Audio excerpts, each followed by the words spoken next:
Muita gente se surpreende com a velocidade com que você fez fortuna. Como é que foi isso? Quer dizer, eu acho que a dificuldade que as pessoas têm hoje é que a história da EBX, que é a holding, né, de todas as companhias embaixo, é que ela tem 23 anos, até a MX foi criada em 2004, ela tem 24 anos mais 4. Não esqueça os 24 anos de história. A MX foi criada em 2004. A história aqui é 24 mais 4. Mudou a sigla, né? Mas na verdade a atividade já vinha. Com esse tipo de desafio. Que o mercado de capitais brasileiro agora deu um salto, quer dizer, a gente está ali vivendo um bom período. Então, seria possível toda essa sua expansão se o mercado não tivesse nesse estágio? Seria porque nós estaríamos abrindo capital no Canadá. Tá. Você poderia ir fora abrir capital no mundo. Porque olha, o interessante do mundo, com a globalização, o mundo ficou, the world is flat. O mundo ficou plano. Então eu podia ir para Londres, na Bolsa de Londres, captar, tá? Podia ir para Toronto. Toronto e Londres hoje são as duas mecas para mineração, tá? Especificamente mineração. E o Brasil, de novo, o Cosmos conspirou a favor. Se as duas bolsas se juntarem aí, puta que pariu, cara. Olha, um espetáculo. Então, a plataforma é no meu quintal. Sim. Mas a gente podia ter usado, como eu usei na TLX. A TLX, como eu disse, eu captei $1 bilhão. Agora, o mercado e o mundo está tão aquecido hoje que você pode usar essas plataformas. O fantástico é que eu tenho uma plataforma hoje no meu quintal. Que bom para o Brasil, que bom para todos nós. Quer dizer, existe um reconhecimento instantâneo. O novo mercado, cara, criou uma reputação lá fora de tira o chapéu, cara. Os gringos tiram o chapéu. Governança corporativa, sabe? Aquelas regras, sabe? Que o gringo está com a confiança de que tem um guardião tomando conta da riqueza dele. Agora, o mercado de capitais, quer dizer, o teu modelo, se a gente for ver o modelo Ike Batista de fazer negócio e multiplicar a riqueza. Mercado de capitais, sócios fortes, riscos. Sempre risco. Tem que... Sim, mas veja bem, quando você fala o risco, até porque eu já passei muito, né?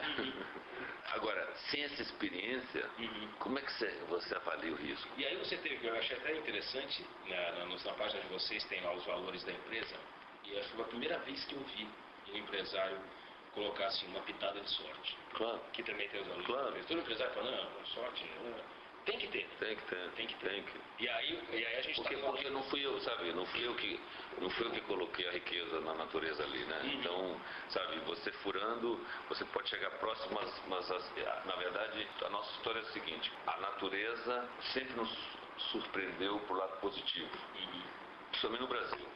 A gente achava que era um negócio, a gente ia lá furar, o negócio era 3, 4, 5 vezes maior. E aí você pegou também uma alta das commodities. A China, a Índia mudaram o mundo. No fundo, eu estava, digamos assim, como alguém do setor de recursos naturais, eu estava com 24 anos de história, tá certo? Para navegar essa onda como ninguém. Porque com a puta experiência, com a bagagem ímpar, e o mundo agregando 2 bilhões de pessoas no mercado de consumo, tendo que consumir matérias-primas, isso vão desde os minerais, os commodities, por isso que a nossa LX está sendo montada para ajudar o Brasil a duplicar a sua produção de agrícola. Você pode me falar o tamanho do investimento da LLX nesses portos que você está construindo? Nos 3 portos? Por só porto, sem retroárea, porque olha, o nosso business model eu vou oferecer serviço para o cara que vai se instalar atrás. O cara que se instala atrás, ele tem um arrendamento industrial, ele me paga por metro quadrado de área industrial e eu manuseio o negócio dele no porto. Esse é meu business.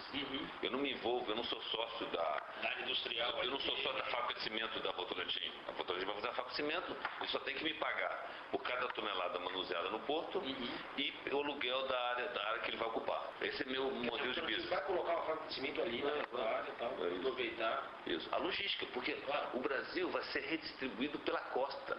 Eu vou te dar um número aqui, você quer ver que as pessoas não sabem disso? Se quiser, você escreve isso, inclusive entra nos Estados Unidos, você vai ver isso. Os Estados Unidos está saindo do caminhão, do truck, para o trem, tá? Train. O Brasil tem a chance de sair do trem e do caminhão para ir para a barcaça Ocean Going Barge.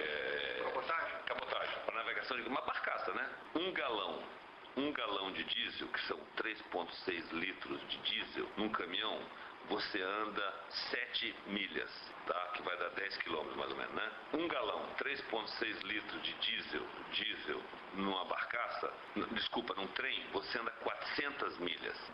400 milhas que são, 700 quilômetros. 600 quilômetros. Enfim, é um fator 60. E quando você vai do trem para a barcaça, você ainda multiplica isso por 2,5 vezes. Então o Brasil está saindo diretamente do caminhão para a barcaça.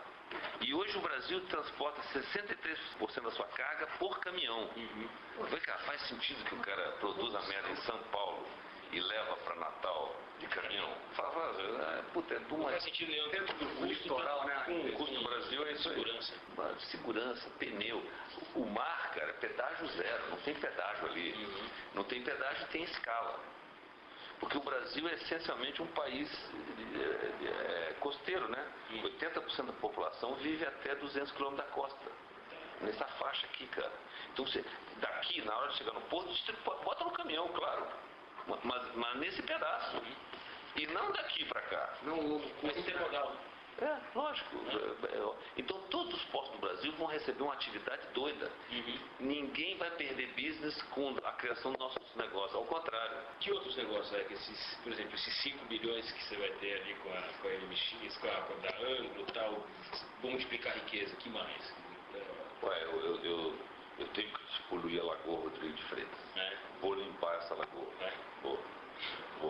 Para cá, tinha reunião com 3 engenheiros aqui contratados.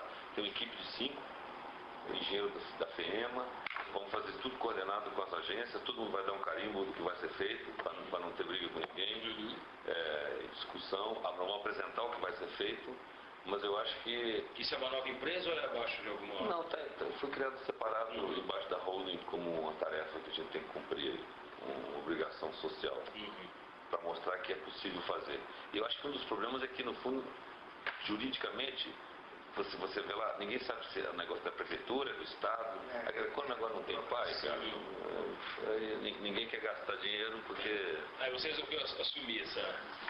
Não, eu acho que, sabe, é uma maneira de dizer que, as coisas são consertáveis sim. E às vezes por que essa Baía aqui não pode ser consertável?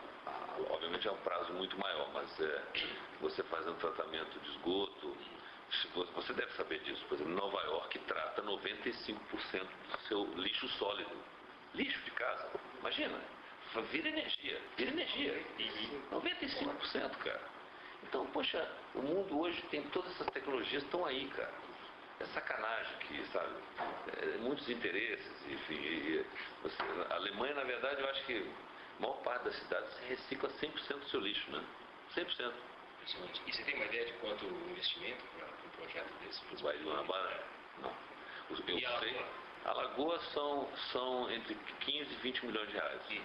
Você vai trazer parceiros também? Ou isso é um compromisso seu? Por acaso é um compromisso meu, mas, por exemplo, eu adoraria fazer um carro elétrico. Eu teria um sonho de construir um carro elétrico, porque a tecnologia está toda aí. Os grandes que estão montados em cima das plataformas existentes, para eles fazerem a ruptura do modelo, eles têm que destruir um parque gigantesco, né? Não interessa agora, né? Não interessa, enquanto que, sabe, tem que ser tipo um pequeno que venha, que nem o Gurgel, que ele, se você pensar, o Gurgel já tinha quebrado aquele Mini, né? Lembra do Mini dele, 800? Ele teve 15 anos na frente do... Foi ali um visionário, né? Um visionário, porque o carro na cidade não pode ser tão grande, né?